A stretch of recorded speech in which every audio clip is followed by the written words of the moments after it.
I thank the Chairman, sir, for the opportunity. It's a great day, a maiden speech on a subject that is very dear to my heart and a subject that can be as related to law as possible. So a maiden speech, I believe the chair is a little indulgent and gives a little more time, but I won't take much time. A maiden speech also has the protection of the House. It is freedom of speech in an absolute form. The member has a right to say on the first day whatever he wants. So, I would confine myself to the legality of the proposed legislation. And I will address the House and the chair, of course, from three standpoints: sub judice, overreaching the Supreme Court's order, and the constitutional validity. So there is some faint voice about impropriety, sub judice. As a layman, it is not sub judice. What is pending before the Supreme Court is the validity of the ordinance. What the House is debating is on the validity of a law. Please. Would you please take your seat? No. Absolutely no. No. No. Don't force me. The House was going well.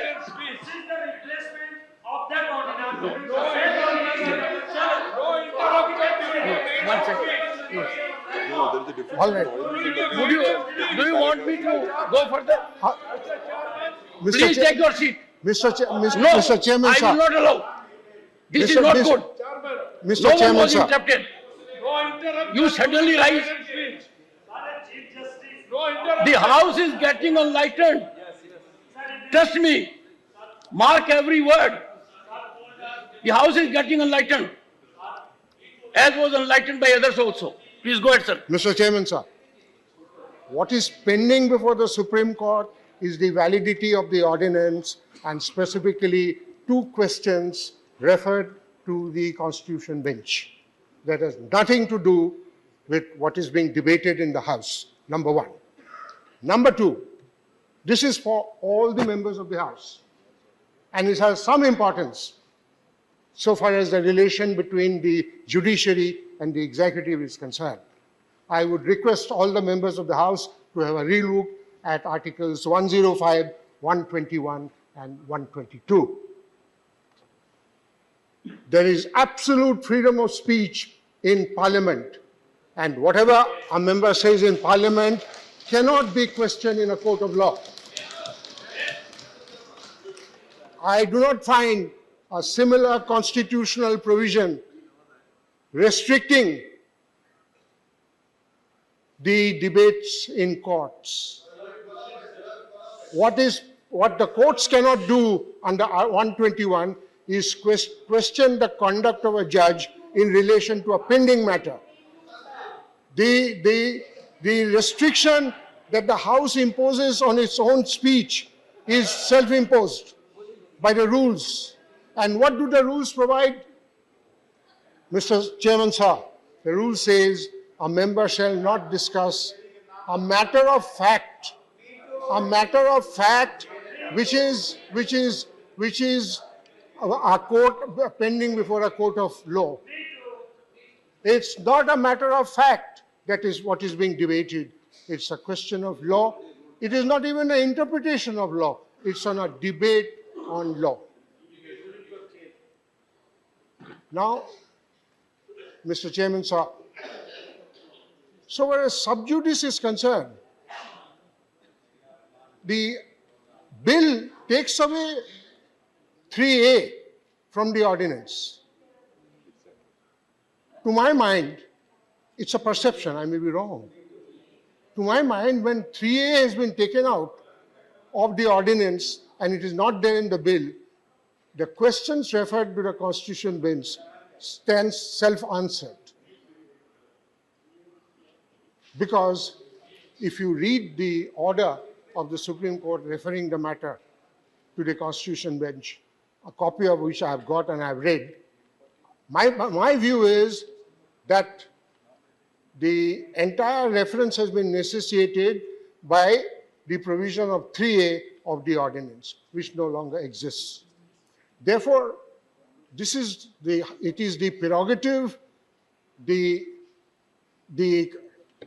right of the members of the House to debate. The question of sub judice doesn't come.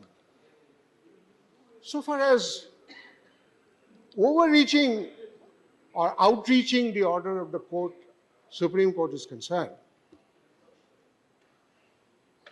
very shortly put, the position in my perception is this.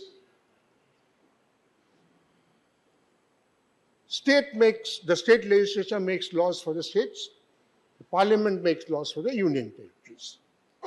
For the National Capital Region of Delhi, which has a special status, the state legislature or the legislature of Delhi makes the laws on the state subjects, except 3.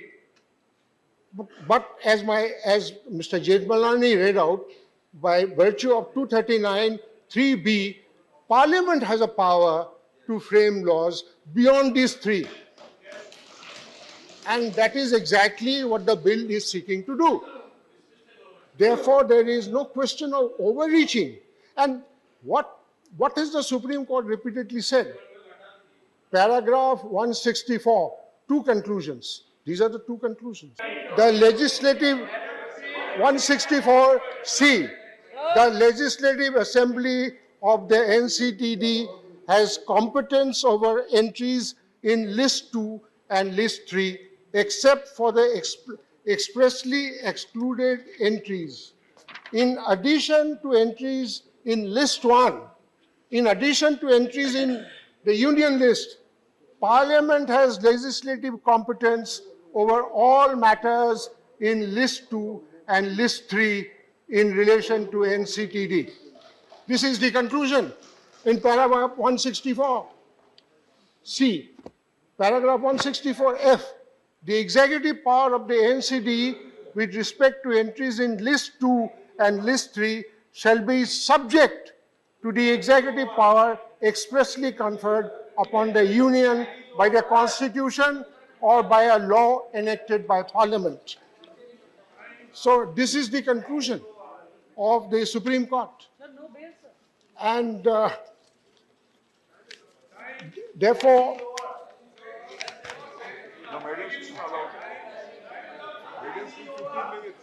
now, what has the Supreme Court repeatedly held in the 2018 judgment and the 2023 judgment? Precisely this. And I'm very grateful for the fairness shown by the first speaker, Dr. Singhvi. If I'm not mistaken, what Dr. Singhvi said, the power of Parliament is not in dispute. He said it very fairly. The power of the legislative competence of Parliament is not in dispute. Then why would this law be bad? This law would be bad if it violates the fundamental rights, number 1. Number 2, if it violates any other provision of the Constitution, and if it violates the basic structure of the Constitution. Right. Honorable members, Yes. I don't have to remind honorable members, it's a maiden speech. Yes, please. And the honorable member is making his point very rationally. Sir, it is one point of view. I will take. Well, the chair has taken a call. I will take 2 I'm minutes. here with it. Sorry. You have 15 minutes. Should we? So far as One sec. One So second. far as violation of One second. fundamental Honorable right is member, concerned. Honorable member, one second. far- One second. 1 second. Yes. This house should not set an example that an honorable member with huge experience in his matter is making a point. And every time you rise and tell me time is over. It is my authority on a maiden speech. Sorry. Honorable members, I have given adequate time to every member on the maiden speech. Yes. And I had every time pleaded with you to show respect. Merely because what the point is being made, it is required not to be registered, but to be digested. And you will have an opportunity to deal with it. We are getting input in this house from a very experienced legal mind. We got it from Dr. Singhvi. We got it from Mr. Chidambaram. We got it from Mr. Mahesh Jethmalani. We have to get also from Mr. Gogoi. Please, sir. In any case, Honorable Chairman, sir, I have come to the end of it. Violation of fundamental rights. The only fundamental right that can be violated is perhaps Article 14, and that too, the limited part of Article 14, that the law is arbitrary. Is this law arbitrary? This doesn't appear to be so. The law may not be to my liking. That does not make it arbitrary. Absolutely. Next, does it violate the basic feature of the Constitution? Sir, I have to say something about the basic feature. Please. There's a book by Mr. Andarajuna, Yes, yes. the former Solicitor General, on the Keshavananda Bharti case. Yes.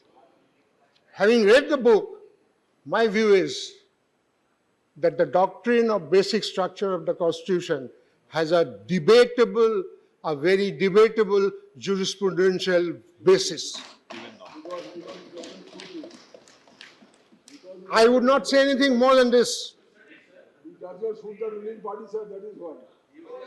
I wouldn't say anything more. The doctrine of basic structure has a very debatable jurisprudential basis. In any case, Honorable Chairman, sir, what the bill provides is diluted form of what federalism, because it's a union territory, not a full-fledged state. Therefore, what you have is a diluted form, a asymmetrical form of federalism. And the third thing is, does it violate any other part of the Constitution? The Supreme Court mentioned about triple autonomy. What you have under the bill is a modified form of triple autonomy. The bureaucrat is responsible to a lieutenant governor, who is responsible to the Home Ministry, who is responsible to the House. You have a modified form. If you want a full-fledged federalism, which today is a basic feature, though I have my own perceptions there, you can go for an amendment, for a constitutional amendment, and make Delhi a full-fledged state. Now, the most important thing, Chairman Sir, is Article 239AA, starting from 1 to 7, is not under challenge before the Supreme Court. Challenge it. That is not under challenge. Therefore, in my respectful submission, my contention, the bill is perfectly legitimately valid. But I fully support Mr. Vikas Bhattacharya, who has been a very close associate of mine. What is permissible need not necessarily be right. In the House today, parliamentary democracy compels members to vote according to party dictates. Fine, I cannot quarrel with that. It's a small section of people to whom you appeal to their conscience. To me, the bill is correct, right? My conscience tells me to do something, I'll do it. But if somebody disagrees, his conscience must be left free. Thank you. I am honored. I'm privileged.